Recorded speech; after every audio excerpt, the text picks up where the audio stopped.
श्रावण मास की कथा। नमस्कार। आज मैं आपको बताऊंगा श्रावण मास के बारे में और श्रावण मास की एक महत्वपूर्ण कथा। मेरे चैनल को लाइक कीजिए, सब्सक्राइब कीजिए, शेयर कीजिए। भगवान शिव को अर्पित श्रावण मास बहुत इम्पोर्टेंट, बहुत महत्वपूर्ण है। जप तथा ध्यान के लिए उत्तम माना जाता है और सोमवार को अत्यंत महत्वपूर्ण माना जाता है। विधि पूर्वक व्रत पूजा पाठ सोमवार को करने से संपन्नता बढ़ती है, ऐश्वर्य खुशहाली बढ़ती है। इस दिन उपवास किया जाता है। व्रत और उपवास। व्रत वो होता है जो दिन में एक बार खाना खा करके खोल दिया जाता है, और उपवास वो होता है जो उस दिन नहीं खुलता है, दूसरे दिन खुलता है। उस दिन आप उसको व्रत को खोल नहीं सकते, उसको उपवास बोलते हैं। हालांकि दूसरी परिभाषा में देखें तो व्रत का मतलब एक निर्णय, एक ऐसा व्रत कि मैं ये वचन देता हूँ कि एक दिन खाना खा करके भगवान का भजन करूँगा। उपवास मतलब मैं भगवान के पास में बैठ करके, ईश्वर के पास में बैठ करके उसके पास ही निवास करूँगा या उपवास पूरी साधना करूँगा दिन भर। वर्तमान परिदृश्य में मैं देखें तो उपवास का अर्थ कुछ लोग अब क्या बोलते हैं वो मैं चीज़ नहीं बोलना चाहता हूँ, न मैं ऐसी मजाक की बात करना चाहता हूँ। मैं एक वास्तविक सत्य प्रमाणिक बात करना चाहता हूँ। आप उपवास व्रत कुछ भी रखिए, उसमें पानी चाय ले सकते हैं, ऐसा नहीं है। अभी कुछ लोग क्या बोले हैं, अभी आपको हंसी होगी, लेकिन मैं वो नहीं बोलना चाहता हूँ। मैं संस्कृति, भारतीय सभ्यता और संस्कृति को मजाक के रूप में पसंद नहीं करता हूँ, ना मैं ऐसी कुछ बात बोलता हूँ, ना आलतू फालतू की बोलता हूँ। इसलिए मेरा सीधा सिंपल बोलने का मतलब ये है कि न ज़्यादा सगारी करें, न ज़्यादा कुछ फ्रूट खाएं, न ज़्यादा कुछ पीना। ठंडा कोला वोला जूस वूस क्या क्या आइटम होता है, दुनिया भर का आइटम मैं नहीं बोल सकता, लेकिन ये सब चीज़ें उपवास व्रत के लिए, हाँ, आपको ज़्यादा कमज़ोरी लगे तो थोड़ा वो भी शुद्ध जूस हाथ से बनाया हुआ ले सकते हैं। कुछ फ्रूट ले सकते हैं कि अभी सिर चक्कर लग रहा है। यदि आप में ताकत है, आप जवान हैं, ताकत है, कुछ स्वास्थ्य के पीछे गड़बड़ नहीं है, तो आपको कुछ भी लेने की ज़रूरत नहीं है। तभी आपका व्रत और उपवास वास्तविक है। नहीं तो पेट भर दिया और जैसे कोई मशीन चल रही है ऐसे भर रहे हैं, और ऊपर से उपवास और भारी लगा रहा ये मैं मजाक में अभी इससे आगे नहीं, सॉरी। तो ये संस्कृति का अनादर है। ऐसा खाली वो दिखावटी है, दिखावटी करने से उसका फल दिखावटी मिलता है, वास्तविक फल मिलने की संभावना बहुत कम हो जाती है।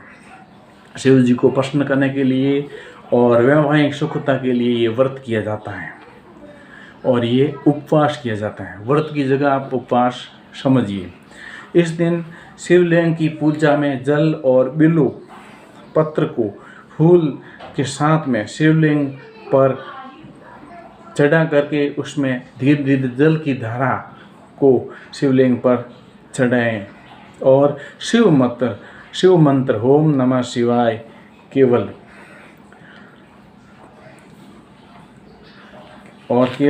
पानी ही पिए, और कुछ ज़्यादा है तो कुछ शक्कर आ रहा है तो कुछ है तो हल्का फुल्का ले सकते हैं, ज़्यादा नहीं। इस प्रकार से व्रत और उपवास करके फिर जब इसको व्रत को खोलते हैं तो गोदान, एक ग्रास गो का अलग रख करके, जिसको छोटे बछड़े या गाय को, जैसे रोटी है, रोटी के ऊपर कुछ भी अपन व्यंजन मिष्ठान, जब उपवास खोलते हैं दूसरे दिन खुलता है उपवास, व्रत उस दिन खुलता है, दोनों में कोई रख सकते हैं आपकी मर्जी, लेकिन उसको फिर गोग्रास का दान करके ये इसको खोल सकते हैं।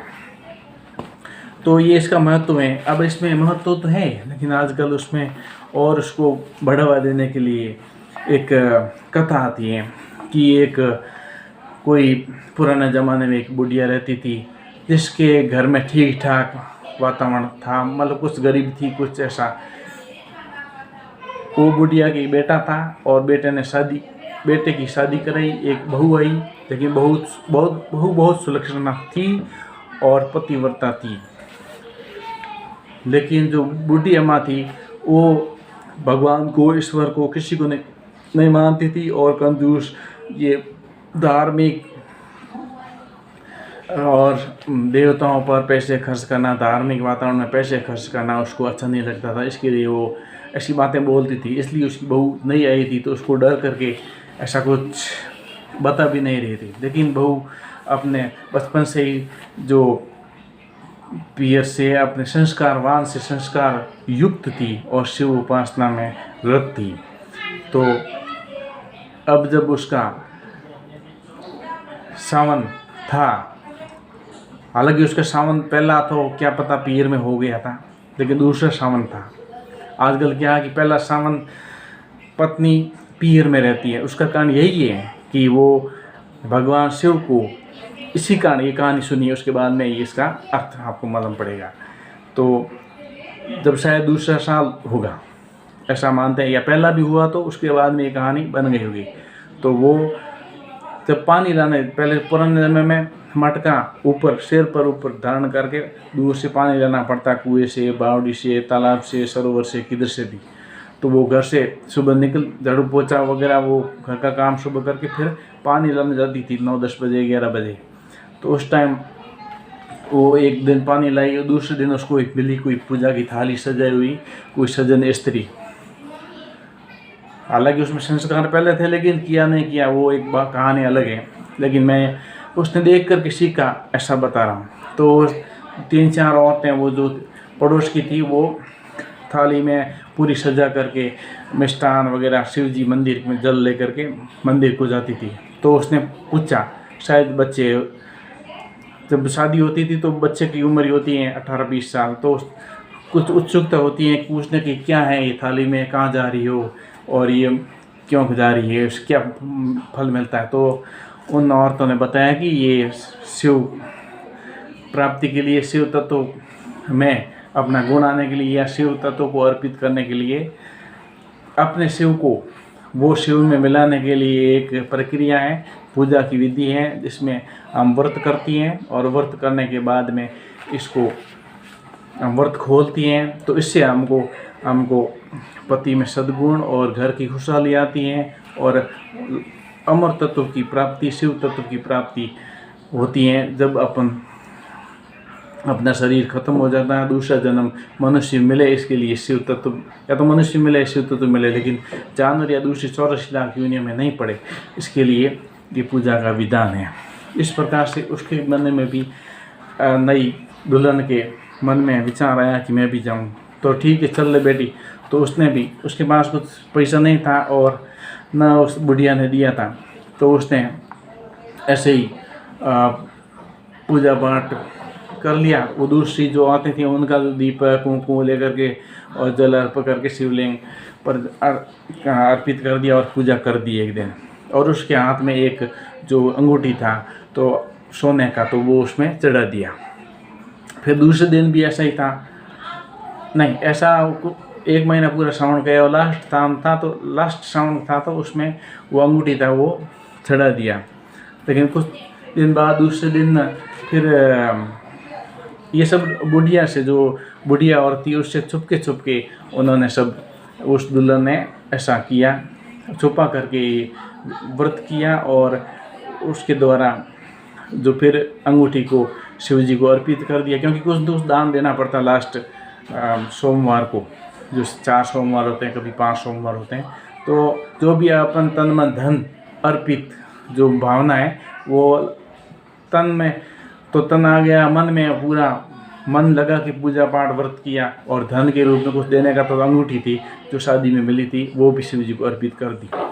जब 2-3 दिन के बाद में जो मालूम पड़ा कि बुढ़िया को कि उसकी हाथ में अंगूठी नहीं, तो पूछा कि अंगूठी कहाँ नहीं, क्योंकि छुपके से पूजा साधना की थी उस बहू ने।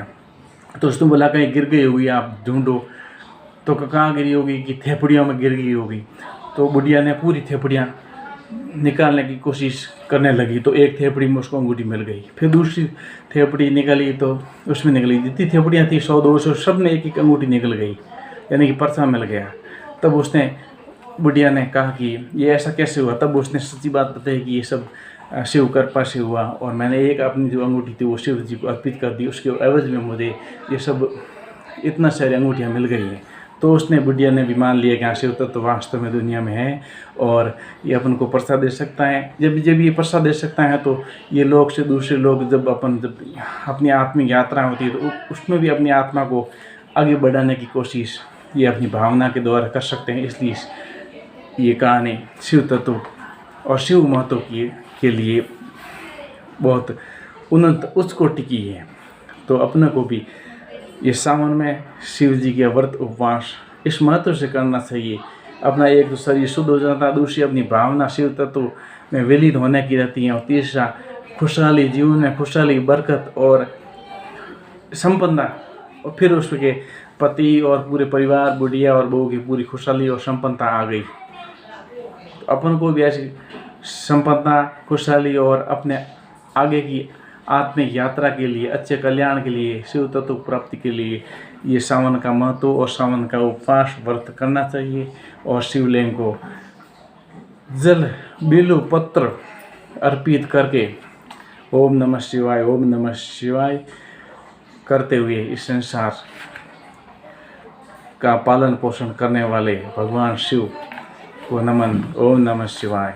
चैनल को सब्सक्राइब लाइक और शेयर कीजिए। ओम नमः शिवाय। ओम नमः शिवाय।